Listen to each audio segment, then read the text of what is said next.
This is Blind Metal Gamer, and you're watching the history of Mega Man Accessibility Part 3, The Future of the Blue Bomber.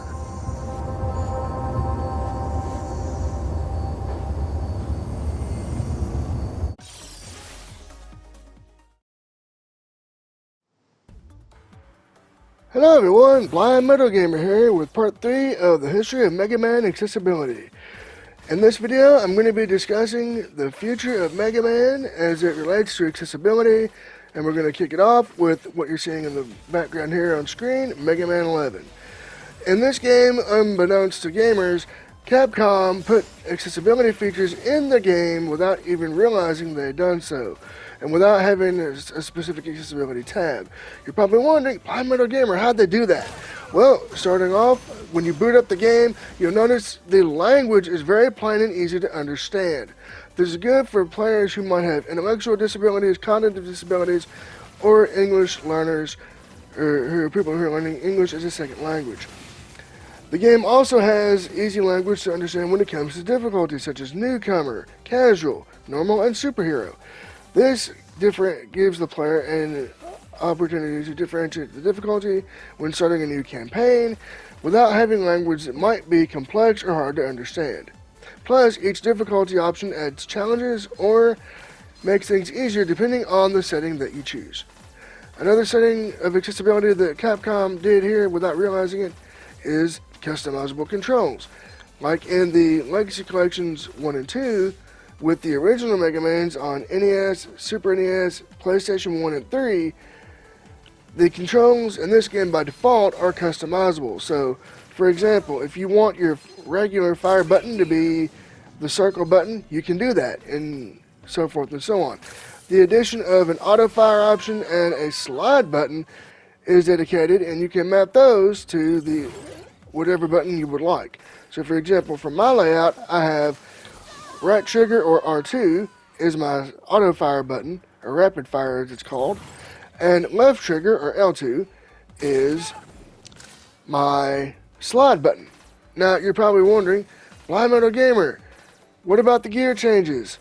Well, that actually adds another level of accessibility, because the speed gear makes you faster while it slows down time, so if enemies are giving you a tough time, you can put that into play by hitting the L1 button, or R1 depending on your setup, and go to town on the enemies. Now, it is limited just like the power gear. It's, as the name implies, you can have the power gear active and it'll buff up your Mega Buster. Another thing that you'll notice as far as accessibility, what about those flashy strobes? You might be thinking, hey, Blind Metal Gamer, what about, what if, the player has epilepsy or a seizure disorder and the strobes are going to give him issues? Well, guess what? They're gone. In this game, they're completely 100% gone. They're not even present, and when an enemy explodes, it has an animated exploding thing come up, just like you would see on a Saturday morning cartoon.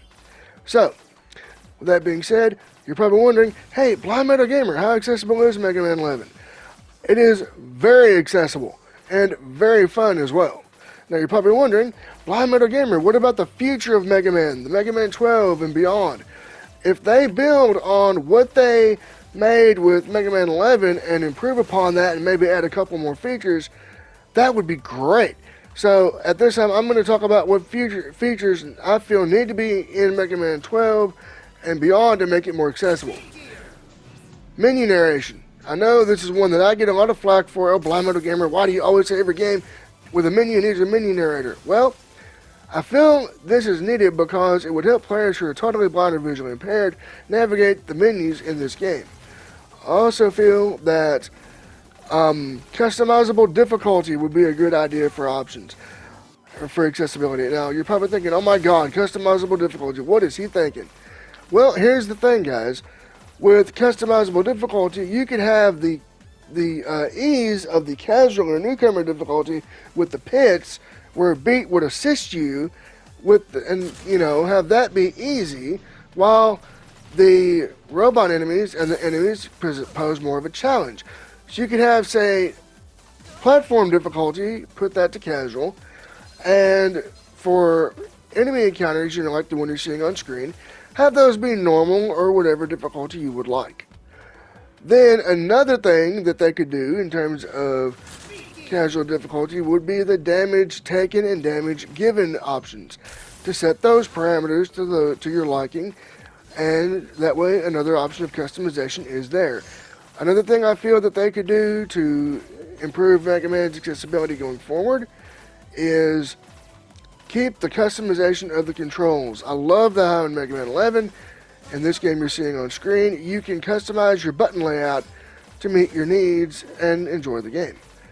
And with that being said, that pretty much wraps up the history of Mega Man accessibility. If anybody has any suggestions or thoughts of the series, let me know in the comment section below. And again, a huge shout out goes to Adam the Game Boy for inspiring me to make this series. So with that being said, I look forward to seeing you guys in the next video or on the next Twitch live stream. Until then, leave your comments down below. Be sure to subscribe. Give this video a like if you like it. If you don't, give it a thumbs down. And share it with everyone you know. Until next time, so long everyone, and peace out.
gear!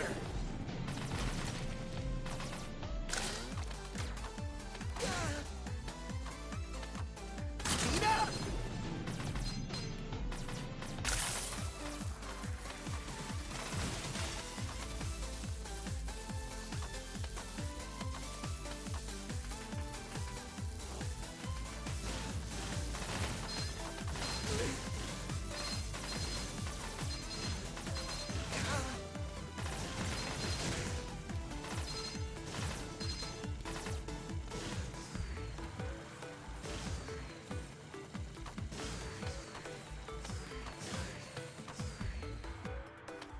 Speed gear!